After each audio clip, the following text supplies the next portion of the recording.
Hello, folks. This is Joe from My Geek Scene. I'm here at the Grand Rapids Comic-Con with Elizabeth Maxwell. Elizabeth, how are you doing? I'm great. For those of you who don't know, and I don't know why you wouldn't be watching this interview if you didn't, Right? Elizabeth is an actress, and they say voice actor, but I consider them both the same thing, to be honest.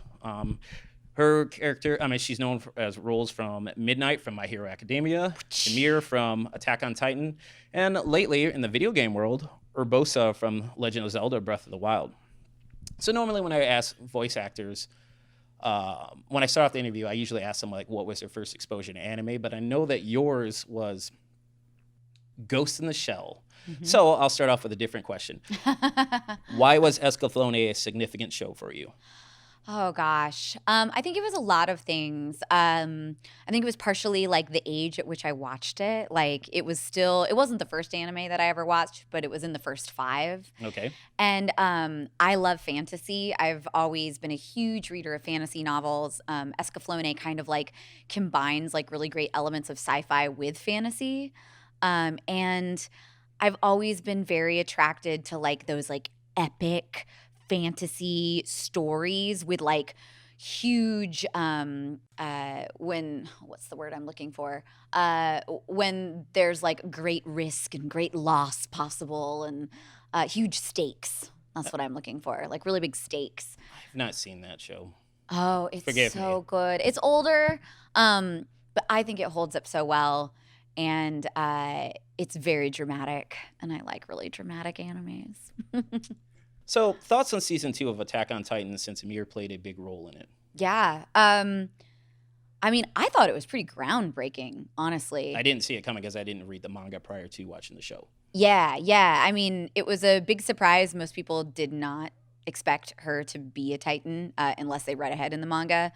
I also loved the way that they handled the relationship between Ymir and Historia. That was what I thought was honestly pretty groundbreaking. They kind of insinuate lady relationships, lesbian relationships in anime, but I feel like most of the time they're usually pretty sexualized. And to my knowledge, I feel like Ymir and Historia was one of the first canon lesbian relationships that was like portrayed just as normally as you would portray like a heterosexual relationship, and it wasn't overly sexualized, which I thought was I agree with amazing. that, actually, now that I think about it. That is not the norm. No. But yeah, I mean, that season kept me on my toes. Gave me some goosebumps quite a bit. Oh my goodness. I mean, obviously it's not your character, but like when, spoilers, when Mikasa was just about to rescue Eren and then all of a sudden the hand clasped over, and then you saw her eyes look through the fingers, I was like, ooh. I got chills from that. I'm getting chills right now.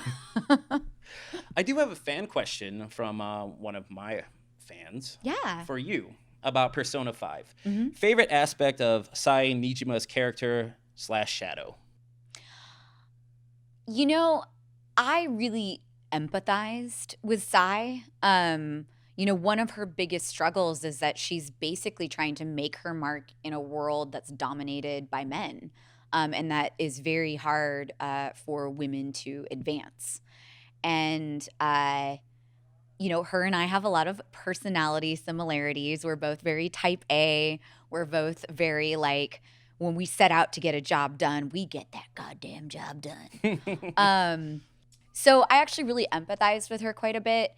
And I really liked that they showed kind of, like, the light and the dark of that struggle and how, like, her striving towards that is really admirable in a lot of ways, but also kind of like the darkness that it can take, and the kind of like negative impacts it can have on like your life and the people around you. Okay. So yeah, I love that Persona is typically really good at showing like a full spectrum of something. They don't just show the black and white; they show like the gray in between too.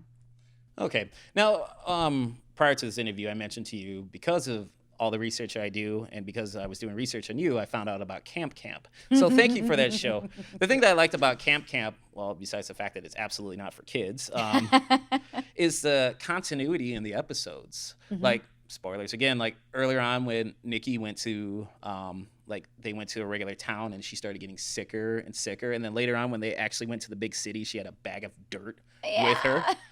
So I mean, She's like breathing. that shit was actually great. And when I looked into who the voice actors and actresses were, I was like, wow, this is a star-studded cast and it's pretty cool. Mm-hmm. But I know already what the answer to this is, but any upcoming word on season 4 of Camp Camp? You know that if they have not officially announced anything, that I am not allowed to say anything. I tried.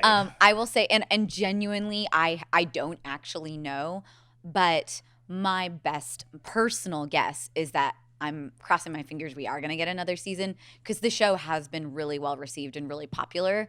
And, typically if that's the case, they don't just can something.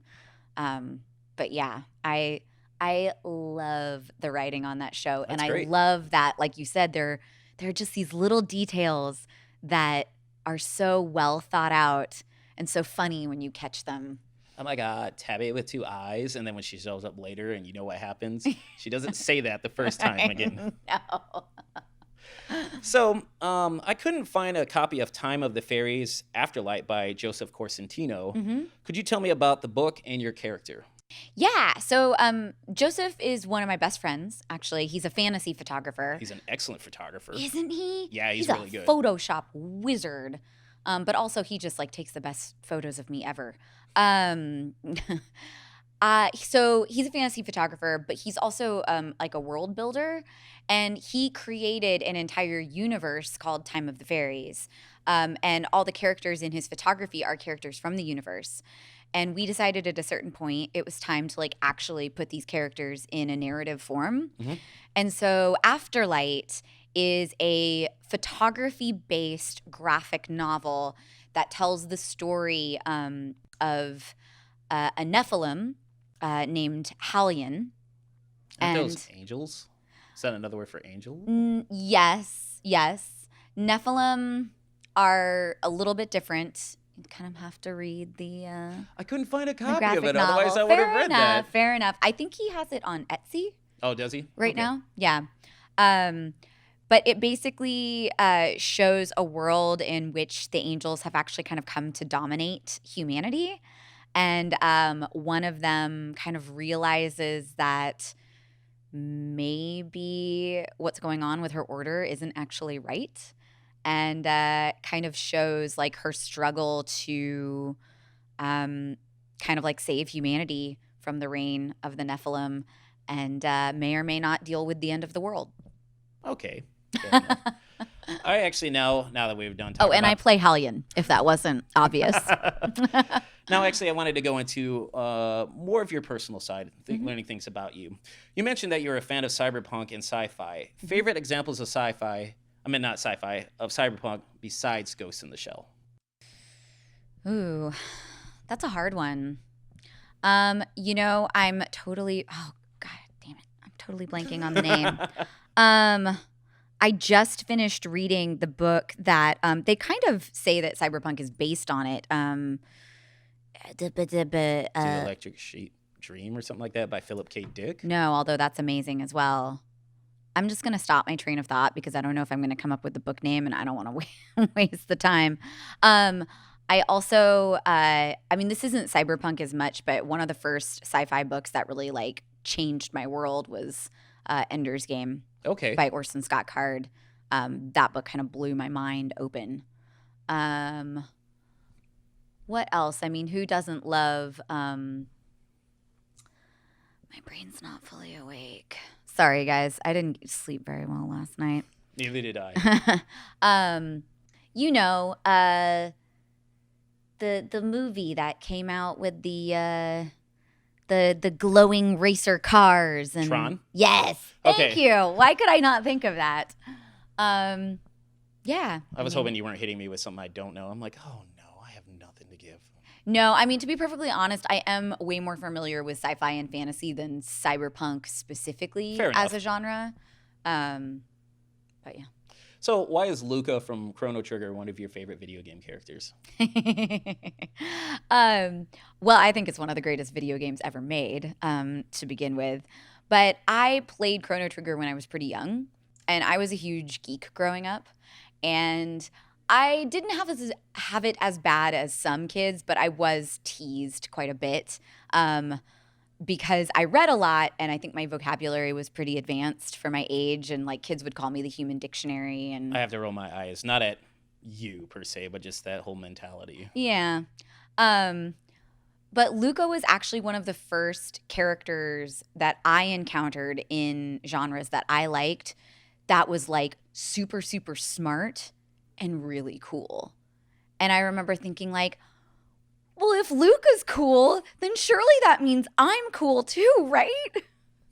So yeah, I don't know. It had a really positive impact on me as a kid. And I've always loved kind of like the nerdy inventor characters Nice. in fiction. So then what would you feel are your video games that are underrated for you? Like your personal list? Underrated? Oh gosh.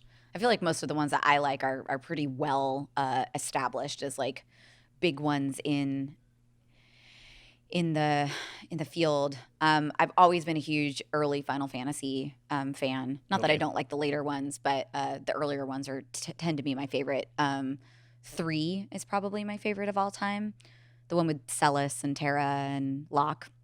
What else as far as underrated? Michael Jackson's Moonwalker on the Sega my God, for the Genesis. Sega! I loved that game. Oh, I forgot all about that, but like that game was hard. It was hard. It was harder than people gave it credit for. And it was like you got to listen to amazing music while you played the video game. And that was like an arcade game too. It And I was. did not know that. I just played it for the Genesis, and like I was able to beat it one of those days. Yeah, I never made it far on the arcade game. I mean, like when you built up a meter and then you started spinning around, shooting out stars, eliminating enemies left and right. That was pretty cool. Yeah. Now, in a few interviews, you've name dropped a few pro wrestlers like Ric Flair and Stone Cold Steve Austin. Were you like a fan of pro wrestling while growing up? Honestly, not that much. I did watch some of like the bigger matches. I didn't come from a family that like watched it every week, but like enough to definitely know who they were. Okay. And enough to be like, I am having a drink with Ric Flair. Like, this is mind-boggling. And that's honestly been one of my favorite parts about doing conventions is like the people that you end up meeting and getting to like sit down and have a conversation with, like, blows my mind sometimes. All right. Well, we do have to wrap this up. So I do have a boo. few questions. I mean, thank you for taking the time to do this interview. Absolutely. All right. I know it's not out yet, but what can you tell us about Cannon Busters and your character, Casey Turnbuckle? Nothing. Sorry, that one's pretty heavily under NDA. But it is coming to Netflix. So they didn't even give like a basic gist of the story? Yeah, I mean, it's pretty basic. The story follows Sam, who I'm totally blanking on what SAM stands for. It's actually like an acronym for like simulated something model. And it basically follows her as she attempts to find the prince that she was like built to protect and befriend. And basically she kind of like meets a motley crew of characters on her quest to track down the prince. And Casey Turnbuckle is one of them. She is a maintenance droid. I mean, when I found out about that, I was like, wow, this looks dope. Yeah. I was like, I'm really looking forward to this. LaShawn Thomas is an amazing creator. Mind blowing. I was just like, I want to meet this guy and I want to talk to him one of these days, So final 2 questions. If people wanted to find out more about you online, where could they go? I am most active on Twitter, which my handle is about Elizabeth M, and Instagram, which I guess I was the first Elizabeth Maxwell to join Instagram because I am simply at Elizabeth Maxwell on there. Nice. And final question. What would you like to say to your fans throughout the years? Thank you for loving us and loving what we do as much as we do, because obviously we wouldn't be here without you, and you guys make all the hard work worth it. So keep watching, and we'll keep working. All right, Elizabeth, thank you so much for this interview. Thanks for having me. No problem. Oh, shucks. Well, folks, this is Joe from My Geek Scene here with Elizabeth Maxwell at the Grand Rapids Comic Con. Take it easy.